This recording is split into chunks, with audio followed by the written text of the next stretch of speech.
অগপ বিজেপিৰ আসন বুজাবুজিক লৈ নিমিলা অংক বিশেষকৈ পলাকবাৰী সমষ্টিক লৈ অংক মিলা নাই অগপ বিজেপিৰ দখলত থকা পলাকবাৰী দাবী কৰিছে এজিপিয়ে পলাকবাৰীৰ পৰিৱৰ্তে ছয়গাঁও সমষ্টি এৰি দিছে বিজেপিয়ে অগপৰ প্ৰাক্তন বিধায়ক কমলা কলিতাক লৈ পলাকবাৰীৰ দাবী কৰিছে অগপই কমলা কলিতা পূৰ্বে ছয়গাঁও সমষ্টিৰ বিধায়ক আছিল পলাকবাৰীত বৰ্তমান বিজেপিৰ বিধায়ক হৈ আছে প্ৰণৱ কলিতা কমলপুৰ সমষ্টিক লৈ অব্যাহত আছে অচলাৱস্থা কমলপুৰত বন্ধুত্বমূলক প্ৰতিদ্বন্দ্বিতা হোৱাৰ সম্ভাৱনা আছে যদিও সমষ্টিটো এৰি দিব বিচৰা নাই অগপই কমলপুৰত 2011ত বিজেপিক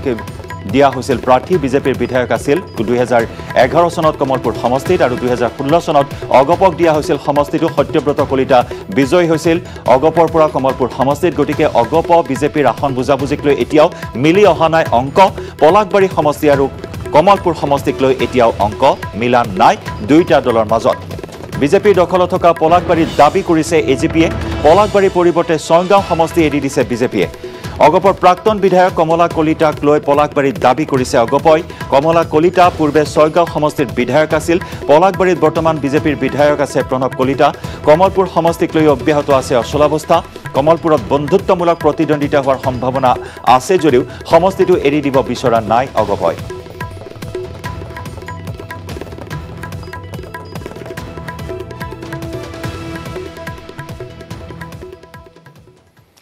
আৰু ইফালে নিৰ্বাচন বৰ্জনৰ হুংকাৰ দিছে ৰহা বিজেপিৰ তৃণমূল কৰ্মীয়ে ৰহা সমষ্টি অগপক এৰি দিয়াত ক্ষুণ্ণ তৃণমূল কৰ্মী বিজেপিৰ প্ৰাৰ্থী নিদিলে দলটোৰ পৰা পদত্যাগৰ হুংকাৰ 18টা পঞ্চায়ত এখন নগৰ সমিতিৰ পদত্যাগৰ হুংকাৰ 6টা টিৱা কাউন্সিল সমষ্টি 5খন সমবায় সমিতিৰ পদত্যাগৰ হুংকাৰ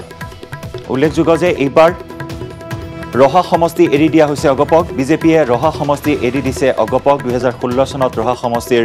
প্ৰাৰ্থী হিচাপে জয়ী হৈছিল ডিম্বেশ্বৰ দাস কিন্তু এইবাৰ ডিম্বেশ্বৰ দাসৰ নাম কটা গ'ল বিজেপিৰ তালিকাৰ পৰা যাৰ পৰিপ্ৰেক্ষিতত ক্ষুণ্ণ হৈ পৰিছে বিজেপিৰ তৃণমূল পৰ্যায়ৰ কৰ্মীসকল ৰহা সমষ্টিৰ অগপ এৰি দিয়াত ক্ষুণ্ণ হৈ পৰিছে তৃণমূল কৰ্মী বিজেপি প্ৰাৰ্থী নিদিলে দলটোৰ পৰা পদত্যাগৰ হুংকাৰ দিয়া হৈছে 18টা পঞ্চায়ত এখন নগৰ সমিতিৰ পদত্যাগৰ হুংকাৰ লগতে 6টাকৈ টিৱা কাউন্সিল সমষ্টি 5খন সমবায় সমিতিয়ে পদত্যাগৰ হুংকাৰ দিছে অগপৰ পৰা বিষ্ণু প্ৰসাদ দাসৰ নাম চৰ্চিত হৈছে সমষ্টিটোত কিন্তু ডিম্বেশ্বৰ দাসৰ নাম কটা যোৱাত ক্ষুণ্ণ হৈ পৰিছে বিজেপিৰ তৃণমূল পৰ্যায়ৰ কৰ্মীসকল যাৰ পৰিপ্ৰেক্ষিতত পদত্যাগৰ দিছে হুংকাৰ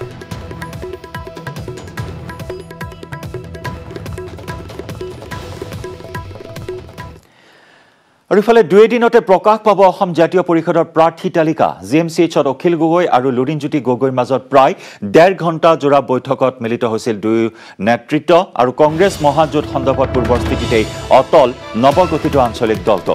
অখিল গগৈৰ পত্ৰৰ পাছতে ধূসৰ হৈ পৰিছিল দুই দলৰ মিত্ৰতা এআইডিএফ অবিহনে কংগ্ৰেছ মহাজোঁটৰ প্ৰস্তাৱ দিছিল অখিলে আনহাতে কংগ্ৰেছ এআইডিএফ উভয়ৰে বিৰোধিতা কৰি আহিছে অসম জাতীয় পৰিষদে যাৰ পৰিপ্ৰেক্ষিতত কালি প্ৰায় 1.5 ঘণ্টা জোৰা বৈঠকত মিলিত হয় লুৰিণ আৰু অখিল আৰু অতি শীঘ্ৰে অসম জাতীয় পৰিষদে ঘোষণা কৰিব প্ৰাৰ্থী তালিকা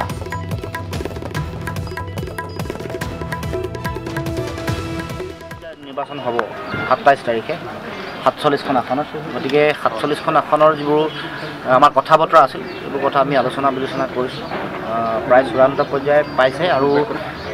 দুই এদিনতে আমি ঘোষণা কৰিম অখিল গগৈ ডাঙৰীয়া শিৱসাগৰৰ পৰা খেলাটো নিশ্চিত সকলো কথা আপোনাক অৱগত হ'ব ধৈৰ্য ধৰক দুটা দিন আমাৰ স্থিতি আগৰ পৰা আমি কেতিয়াও কোনো কাৰণতে ৰাষ্ট্ৰীয় ৰাজনৈতিক দল আৰু সাম্প্ৰদায়িক ৰাজনৈতিক শক্তিৰ লগত কেতিয়াও বুজাবুজি বা এলায়েন্সত কেতিয়াও নাযাওঁ এই কথা স্পষ্ট অসম জাতীয় পৰিষদে আমি কৈ আহিছোঁ এআইডিএফ যদি নাথাকে তেনেহ'লে কংগ্ৰেছৰ লগত মিত্ৰতা আপোনালোকে থাকিব নেকি না আমাৰ কথা স্পষ্ট সাম্প্ৰদায়িক ৰাজনৈতিক দল ৰাষ্ট্ৰীয় ৰাজনৈতিক দলৰ লগত আমাৰ মিত্ৰতা কেতিয়াও নহয়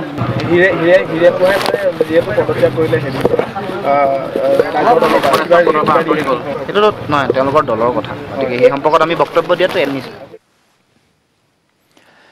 ইফালে মহাজোঁটলৈ মুকলি পত্ৰ প্ৰেৰণ কৰাটো অখিল গগৈৰ অপৰিপক্কতাকহে প্ৰকট কৰি তুলিলে এই মন্তব্য আঞ্চলিক গণমৰ্চাৰ মুখ্য আহ্বায়ক অজিত কুমাৰ ভূঞাৰ এআইডিএফে কোনো ধৰণৰ জাতি বিৰোধী কাম কৰা নাই বুলি মন্তব্য কৰি অজিত ভূঞাই কয় যে দীৰ্ঘ সময় ধৰি কাৰাৰুদ্ধ হৈ থকাৰ বাবেই হয়তো অখিলে বুজি পোৱা নাই ৰাজ্যৰ ৰাজনীতিৰ বাস্তৱ পৰিস্থিতি অখিল গগৈৰ এনে স্থিতিয়ে বিৰোধীৰ ভোট বিভাজনহে কৰিব বুলি ক্ষোভ প্ৰকাশ কৰে অজিত কুমাৰ ভূঞাই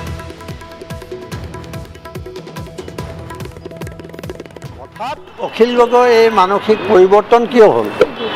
এই প্ৰশ্নটো চাৰিওফালে উত্থাপিত হৈছে আৰু যিসকল পৰিৱৰ্তনকামী মানুহ, যিসকলে বিৰোধী ঐক্যত গুৰুত্ব আৰোপ কৰিছে, বিজেপিক প্ৰতিহত কৰাৰ স্বাৰ্থত সকলোৰে ঐক্য বিচাৰিছে, তেওঁলোকে এক প্ৰকাৰ আচৰিত হৈছে। আৰু তেওঁলোকৰ মুখ্য উপদেষ্টা ডক্টৰ হীৰেণ গোহাঁয়ে ইতিমধ্যে সেই স্থিতিক সমালোচনা কৰি পেলাই তেওঁ পদত্যাগ কৰিছে। গতিকে আপুনি সুধিছে যে আমাৰ প্ৰতিক্ৰিয়া কি? আমি ক'ম যে অখিল গগৈয়ে এটা বন্দিত্ব জীৱন কটাইছে। তেওঁ হয়তো বাহিৰত কি হৈছে কিমান দূৰ জানে মই নাজানো, কিন্তু তেওঁ যিটো কথা কৈছে এইটো এটা অপৰিপক্ক চিন্তাৰ পৰিচয়। আৰু যিটো পৰ্যায়ত তেওঁ এই কথাটো কৈছে ইতিমধ্যে বিৰোধী ঐক্য যথেষ্টখিনি আগবাঢ়িছে। আৰু তেওঁ এটা সময়ত বিজেপিৰ প্ৰাৰ্থীক ভোট দিবলৈ কৈছিল পৰিস্থিতি চাই। আৰু তাতকৈ ডাঙৰ কথা যে যি আজমল বদৰুদ্দিন আজমলৰ বিৰোধিতা কৰিছে, তেওঁ 2016 নে 14 চনৰ নিৰ্বাচনত ধুবুৰীৰ পৰা বদৰুদ্দিন আজমলৰ প্ৰাৰ্থিত্বক তেওঁ সমৰ্থন জনাইছিল আৰু ৰাইজক তেওঁক ভোট দিবৰ বাবে অনুৰোধ কৰিছিল। কোনবোৰ বিষয়ত আমাক স্পষ্টকৈ অখিল গগৈ আৰু লুৰিণজ্যোতি গগৈয়ে ক'ব লাগে যে বদৰুদ্দিন আজমলে অসমৰ জাতীয় সমস্যা বা আঞ্চলিক সমস্যা কোনটোৰ বিৰোধিতা কৰিছে? NRCত কৰিছে তেওঁ নে বিজেপিয়ে যিবিলাক অপকৰ্ম কৰিছে যাৰ কাৰণে আজি সকলো মিলিত হৈছে, তাত বদৰুদ্দিন আজমলৰ দলে NRCৰ ক্ষেত্ৰত কি কৰিছে? অসম চুক্তি তেওঁ বিৰোধিতা কৰিছে নেকি? তেওঁ নাগৰিকত্ব সংশোধনী আইনৰ সমৰ্থন কৰিছে নেকি? এই ধৰণে এজন মানুহক চাব লাগিব। আৰু অসমীয়া ভাষা সংস্কৃতিৰ বিৰুদ্ধে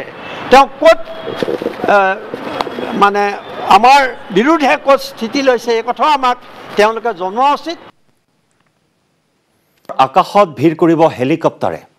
14খন হেলিকপ্টাৰ ব্যৱহাৰ কৰিব 5টা দলে। শাসকীয় বিজেপিয়ে ব্যৱহাৰ কৰিব 6খন হেলিকপ্টাৰ। ARDF BPF ল'ব 1খনকৈ হেলিকপ্টাৰ। আনহাতে কংগ্ৰেছে ব্যৱহাৰ কৰিব 4খন হেলিকপ্টাৰ। AGPয়ে নিৰ্বাচনত উৰুৱাব 2খন হেলিকপ্টাৰ। খানাপাৰা হেলিপেডত সাজু 6খন হেলিকপ্টাৰ। নিৰ্বাচনী প্ৰচাৰ অভিযানৰ বাবে বৰ্তমান ব্যাপক তৎপৰতা দেখিবলৈ পোৱা হৈছে খানাপাৰাত। 14খন হেলিকপ্টাৰ ব্যৱহাৰ কৰিব 5টা দলে। 21 নিৰ্বাচনত অসমৰ আকাশত এতিয়া উৰিব হেলিকপ্টাৰ। ভিৰ বাঢ়িব আকাশত হেলিকপ্টাৰৰ। বিজেপিয়ে ব্যৱহাৰ কৰিব 6খন হেলিকপ্টাৰ। কংগ্ৰেছে ব্যৱহাৰ কৰিব 4খন। ARDF আৰু BPF ল'ব 1খনকৈ হেলিকপ্টাৰ। আনহাতে অগপই নিৰ্বাচনত উৰুৱাব 2খন হেলিকপ্টাৰ, যাৰ বাবে খানাপাৰাত বৰ্তমান হেলিপেড সাজু কৰি তোলা হৈছে। 6খন হেলিকপ্টাৰ সাজু ৰখা হৈছে খানাপাৰাত। সতীৰ্থ সাংবাদিক বলেন ভট্টাচাৰ্যৰ সৈতে আমি যোগাযোগ স্থাপন কৰিছোঁ। বলেন, ইতিমধ্যে এতিয়া অঘোষিত প্ৰতিযোগিতা চলিছে ৰাজনৈতিক দলসমূহৰ মাজত কোনে কিমান উৰুৱাব হেলিকপ্টাৰ, তাৰ বাবে সাজু খানাপাৰা হেলিপেড।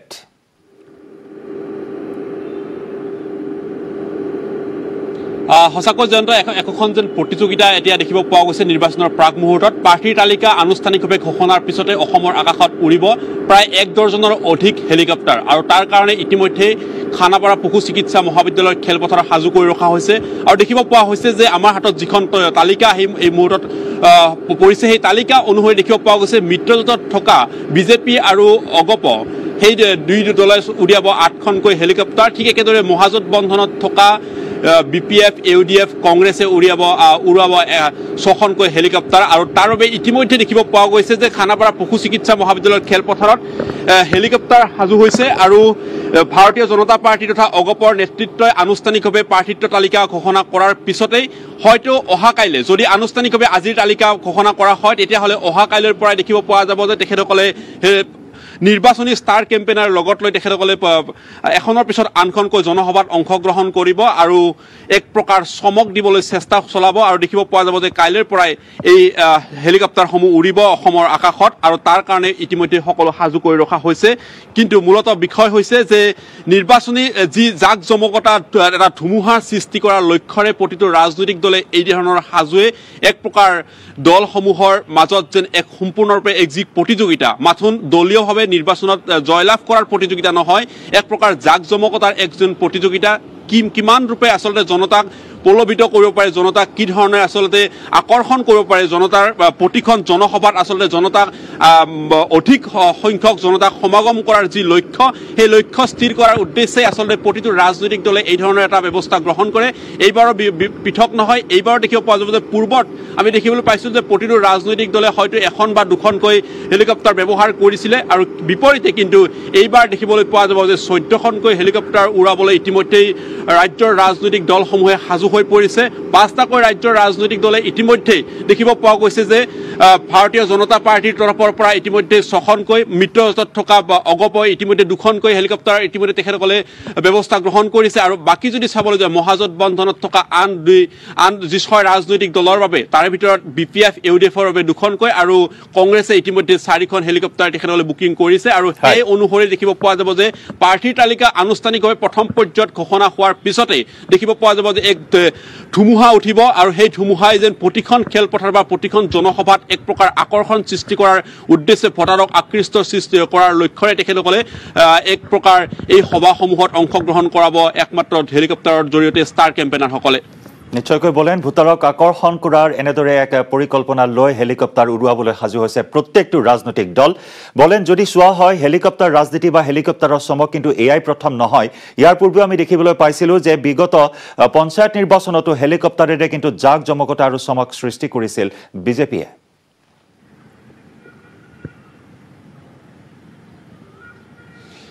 হয় তাৰ সেই অনুৰূপ ৰূপে ধৰণে জনতাৰ মাজতো বহু প্ৰশ্ন হৈছিলে জনতাৰ প্ৰশ্ন আছিলে মূলত বিষয়টো হেলিকপ্টাৰেৰে জনতাৰ সমাগম সৃষ্টি কৰাৰ বা জনতাক আচলতে যি ধৰণৰ আকৰ্ষণ কৰাৰ লক্ষ্য হিচাপে ৰাজনৈতিক দলসমূহে লোৱা হয় তাৰ ওপৰতে দেখিব পোৱা যে এই যি টকাসমূহ ব্যৱহাৰ কৰা হয় এই টকাসমূহ কাৰ টকাৰ ব্যৱহাৰ কৰা হয় বা ৰাজনৈতিক দলসমূহে এই টকা কিদৰে লাভ কৰে এই বিভিন্নতা জনতাৰ প্ৰশ্ন আছিলে এইবাৰো হয়তো সেই তেনে প্ৰশ্নৰ সন্মুখীন বা মুখামুখি হ'ব কাৰণ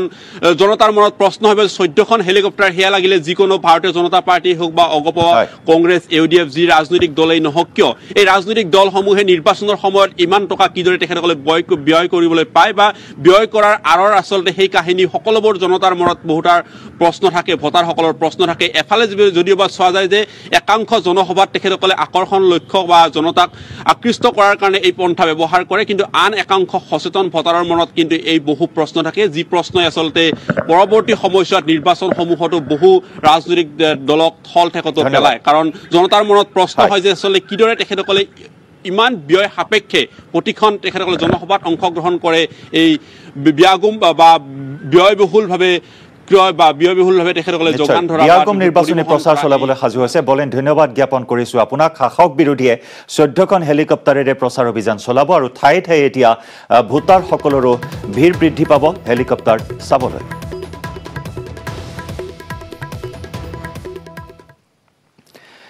ব্ৰেকিং নিউজ নিউজিলেণ্ডত 3টাকৈ বৰ ভূঁইকঁপৰ জোকাৰণি নিউজিলেণ্ডৰ কাৰ্মাডেক আয়াৰলেণ্ডত জোকাৰণি অনুভূত হয় বৰ ভূঁইকঁপৰ 7.3 7.4 আৰু 8.1 ৰিক্টাৰ স্কেলত জোকাৰণি অনুভূত হয় ভূমিকম্পৰ জোকাৰণিৰ পিছতে সুনামিৰ আশংকা কৰা হৈছে যাৰ বাবে আগজাননী জাৰি কৰা হৈছে ইতিমধ্যে মহাসাগৰৰ কাষৰ লোকসকলক সুৰক্ষিত স্থানলৈ স্থানান্তৰ কৰা হৈছে ভূমিকম্পৰ জোকাৰণিৰ পিছতে আতংকিত হৈ উঠিছে সকলো ৰাজপথলৈ ওলাই আহিছে শতাধিক লোক এই মুহূৰ্তলৈকে কোনো ক্ষয়ক্ষতি হোৱাৰ বাতৰি লাভ কৰা হোৱা নাই 3টাকৈ বৰ ভূঁইকঁপে জোকাৰিছে নিউজিলেণ্ডৰ কাৰ্মাডেক আয়াৰলেণ্ডত জোকাৰণি অনুভূত হয় 7.3 7.4 আৰু 8.1 ৰিক্টাৰ স্কেলত জোকাৰণি অনুভূত হয় ভূমিকম্পৰ জোকাৰণিৰ পিছতে সুনামিৰ আশংকা কৰি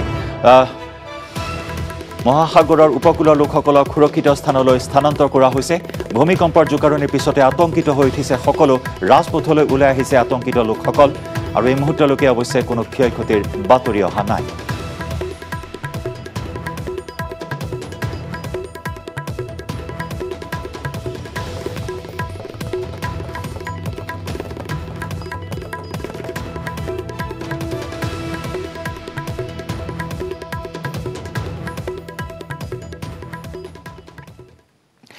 দিল্লীৰ পৰা টিকট বিতৰণ কৰাক লৈ উলম্ব বিভাজন ঘটাৰ উপক্ৰম হৈছে আঞ্চলিকতাবাদী অসম গণ পৰিষদত পুনৰ গঠন হ'ব একালৰ অগপ প্ৰগতিশীল অসম গণ পৰিষদ প্ৰগতিশীলে ৰাজ্যৰ 15টা সমষ্টি দিব নিজৰ প্ৰাৰ্থী এই কথা স্পষ্ট কৰিলে অগপ প্ৰগতিশীলৰ সাধাৰণ সম্পাদক প্ৰণৱ গোস্বামী আঞ্চলিক দল হৈও দিল্লীৰ বহতীয়া হৈ দিল্লীত বাহৰ পাতি আসনৰ ভাগ বতৰা কৰাৰ কেন্দ্ৰ কৰি অসন্তুষ্ট হৈছে অগপ প্ৰগতিশীল পুনৰ গঠন হ'ব অগপ প্ৰগতিশীল অসম গণ পৰিষদৰ নেতৃত্বৰ বিৰুদ্ধে বিক্ষোভগাৰ প্ৰকাশ কৰি অসম গণ পৰিষদ প্ৰগতিশীলে পুনৰ ভুমুকি মাৰিব নিৰ্বাচনত 15টাকৈ সমষ্টিৰ প্ৰতিদ্বন্দ্বিতা আগবঢ়াৰ কথা উল্লেখ কৰা হৈছে বিশেষকৈ অগপৰ দখলত থকা কেইবাটাও সমষ্টি বিজেপিৰ হাতলৈ যোৱাত ক্ষুণ্ণ হৈ পৰিছে অসম গণ পৰিষদ প্ৰগতিশীল যাৰ বাবে 15টা সমষ্টিত নিজৰ প্ৰাৰ্থিত্ব দিয়াৰ কথা ঘোষণা কৰিছে এই কথা স্পষ্ট কৰিছে অগপ প্ৰগতিশীলৰ সাধাৰণ সম্পাদক প্ৰণৱ গোস্বামীয়ে উলম্ব বিভাজন হোৱাৰ পথত এতিয়া আঞ্চলিক দলটোত